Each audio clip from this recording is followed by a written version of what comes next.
Hello, my name is Ina, and this video today is about what to do when you just bought your two new Phalaenopsis.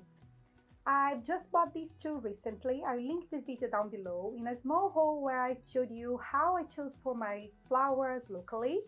They are both beautiful Phalaenopsis, very tiny small ones. They are cheap and available almost everywhere. So I thought it would be a very nice topic to cover for people that are starting to collect orchids, or maybe if someone just gift one to you, because these are very popular orchids, so they are nice gifts presents as well. People like to give them in special occasions or maybe just to please someone. So if that's your case, or if you just bought your first orchids or one of your first orchids and you would like to know what to do, or even if you enjoy watching orchid videos, why not? Let's start talking about them. So I have two different cases in here. This one I showed you that I bought at the discounted section. It didn't have flower, it had only one flower that's fading. Now it's pushing through a new flower spike at the top. Although it doesn't have flowers, it does have many live roots inside the pot. This one is a different case. So I have here beautiful flowers, but the leaves are lumpy, full of wrinkles even when I water them. So I watered these orchids 2 days ago, and it was showing signs of dehydration, which means that the leaves are very lumpy, papery, and full of wrinkles. Although I water it, it is still like that, which means that the roots are not hydrating the plant. This plant probably doesn't have many roots inside this pot. So in this case, I really need to repot, because it's more important for me to keep this plant healthy than keep its flowers. So I need to address both of them. I want to address the other two that I bought in this haul today, but these are my two priorities. And I have to show you something. This one, that's the other Phalaenopsis that I bought with these two. It's super beautiful. It has beautiful blooms at the moment. And why I'm not repotting that, if I just bought this one as well, it's a new orchid, I haven't repotted yet. Because when I water it, if I look inside the pot, I can see that it's full of green roots, and the roots have root tips as well. So this plant is healthy and can be here for a little while it's still in bloom. And I don't need to cut the flower spikes and fully repot this plant just yet, only if I really want to. But I want to enjoy the blooms a little bit more, and I will repot it when I have more time, since I can wait. So if that's the case of your Phalaenopsis and you want to enjoy the blooms, maybe you can just enjoy the blooms a little longer, and you can watch this video later when the flowers are starting to fade. So I want to show you, because that's a really nice contrast. You can see the leaves are lumpy, super healthy, so all good with this orchid. What I will do now, I will change the camera. I will face it towards the table so you can see what I'm doing, and I'm going to explain the process. What are the first steps that you probably have to do when you are repotting your first orchids, or the orchids that you just bought at the supermarket or the flower shop? Before I put my setup here on the table, just to let you know, if you are repotting your plant like I will do with these two, it's a very good idea that you soak the tiny pot before. So you can fill, I have 2 mugs in here. You can just fill the mug with water if it's a tiny plant like that, and leave it there for like 10 to 15 minutes. And then you remove. The roots will be more flexible, and it's going to be easier for you to remove the mix. Sometimes they can come in some bark chips that are more difficult, so the fact that you left them for 15 minutes at least soaking in water will make your work much easier, smoother. It's going to be easier for you to repot, and also you have less chances of destroying the roots or breaking the roots. We don't want that to happen. So after a lot of blabbing, let's finally start. The first thing that I need is a pair of scissors or a pair of pruners. If you use with other plants, it's a good idea to sterilize with alcohol or on the fire, just because you avoid sharing disease between the plants. In this case, I have here my Phalaenopsis that is very stressed. I'll start with this one because I think this one is the most serious case compared with the other one. Since I know there is some issues, I can see, look how limp the leaves are. Because the leaves are very dehydrated, I need to cut this flower spike. Flowers use lots of resources, nutrients, energy, everything that the plant needs to keep these beautiful blooms alive. So I don't want to stress this plant even more. I want to save energy. I want this plant to focus all of its energy on creating new roots, feeding the leaves, creating new leaves, so I can have beautiful blooms in the next season.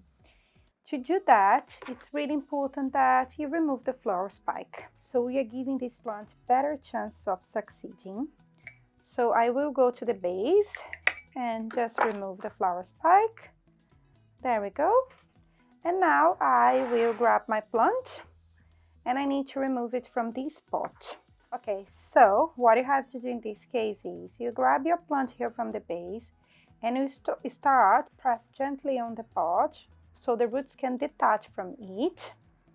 And in this case, it's potted in a very thin mix, I think some sort of cocoa peat. Usually they pot this Phalaenopsis in this cocoa peat because they are still baby seedlings. So that's why it's on this thin mix. We'll grab like so, and we'll just remove the mix from the root system very, very gently. Something important for you to know is this plant is a young plant. Usually when we buy plants in garden centers or supermarkets, they tend to be young orchids. Sometimes it's the first time that this plant is blooming. So you need to be very gentle with the root system, especially this one that don't have many roots. It has more roots than I expected, which makes me think that I may have some issues here. Anyway, so it does have some roots. I don't want to stress this orchid more than what already happened to it. So I will be really, really gentle. Just remove all the old mix from the root system. You can inspect the root system. I do have some roots. I wasn't expecting that. I thought I didn't have any roots. But what it's worrying me, it's because it's very black here at the base. And if you don't know Phalaenopsis, they can have a disease that's called stem rot that affects the stem, this section of the plant. So I was a little bit worried about that, but I don't know. Like I have live roots that are actually dead because they are just hanging by a thread here. You can just do that, snip it. The idea is not to leave anything that's dead inside this pot because we don't want to have dead roots and these roots may spoil our mix. But more than that, I will just remove this last one because it was just threading. I don't see many roots that are completely dead here. The rest is all alive. How I know that these leaves are all alive?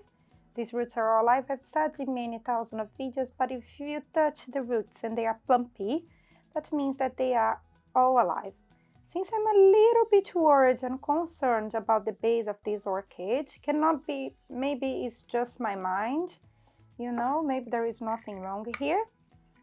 But because the plant is really, really dehydrated and I do have some live roots here, it's worrying me a little bit.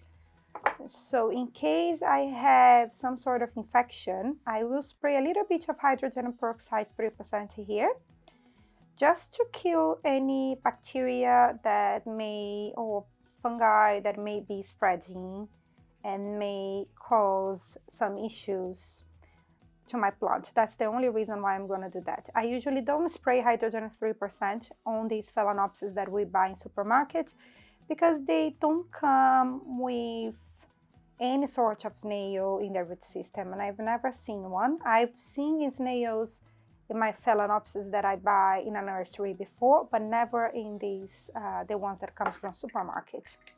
So let me grab the hydrogen peroxide. It's just because I'm a little bit worried about this black here. Just that. I want to make sure that whatever is affecting my plant doesn't spread. Maybe it's nothing, but who knows.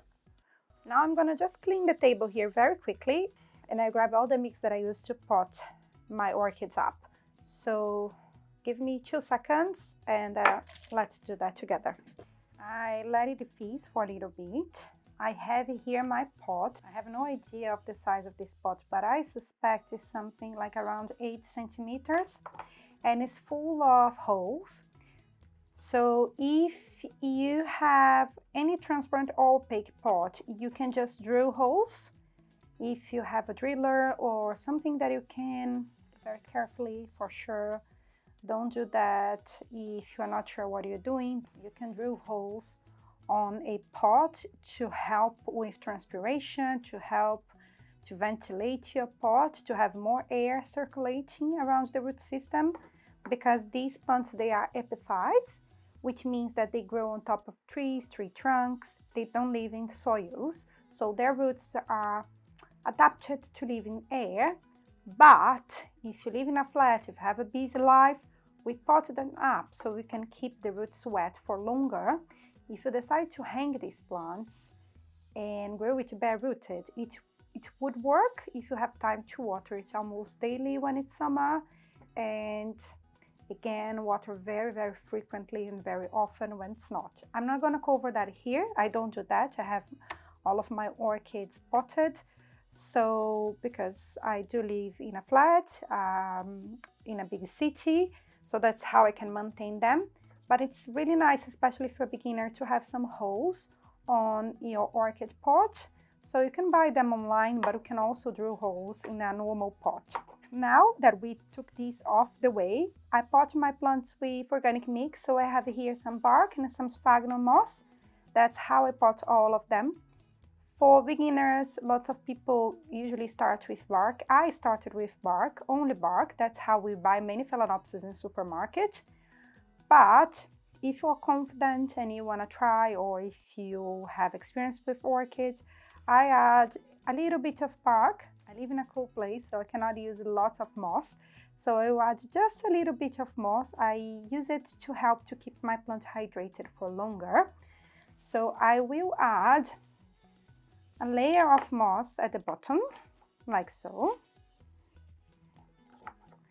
And then I will start layering with bark. I have here a stick pesticide that I bought on Amazon and I've been using for a while now. I will add half of this here. It's to avoid pests.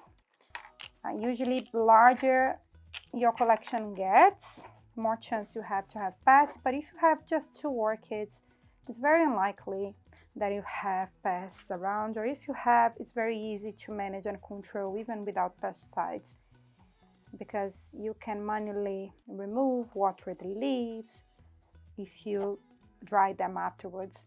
I will place my orchid like so in the middle of the pot, and I will keep layering with some bark and moss. I know that the pot is large for this orchid, but if it becomes a healthy plant, it will grow very, very quickly. I never know what to do. Sometimes I put them in pots that are too small, and then they take up the pot very quickly. And when I decide to go with larger pots, some of them will refuse to grow. So it's life, you know. But just layer them very quickly. Usually Phalaenopsis have thicker roots, and this one doesn't have many roots, so it's quite easy for you to repot them. Just go and layer. I'm gonna place the last layer of moss and then the last layer of bark, like so. Cover the whole plant with bark until the top. You're gonna do the same if you decide to go with full bark. You just add bark until the top. If you live in a very, very hot climate and you're brave enough to try only sphagnum moss or other mix, such, I don't know, you have inorganic materials, you have cocoa peat as organic as well. It depends how experienced you are and which mix are available in your territory. You can obviously try and experiment with them.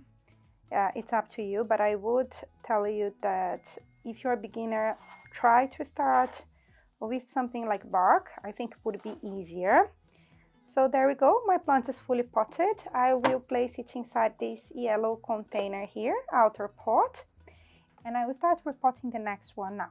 With this one, I'm not going to show you the whole process because otherwise the video will be too long, and you already know what I'm going to do because I've already did with the other one.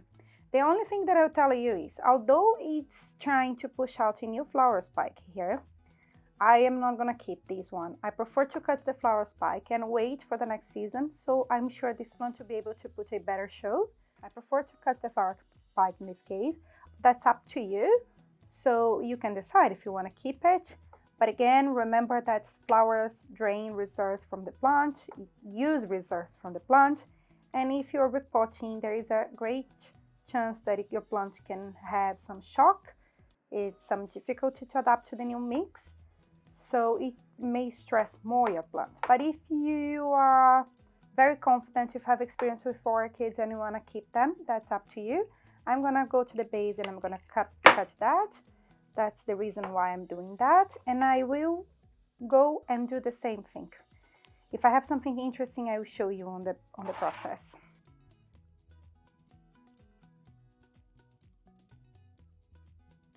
Look at the difference between the two plants. Look how many roots I do have in here. I even have to go to the sink to water this one. And it's full of root tips growing, so that explains why the leaves are plumpy and the other ones are not. So I will water it at the sink and I will repot it exactly like the other one. I will show you when I'm done and I will come back to conclude the video. To conclude, I have both orchids fully repotted. They are looking really nice on these small pots. And just before I go, a few points for you to consider.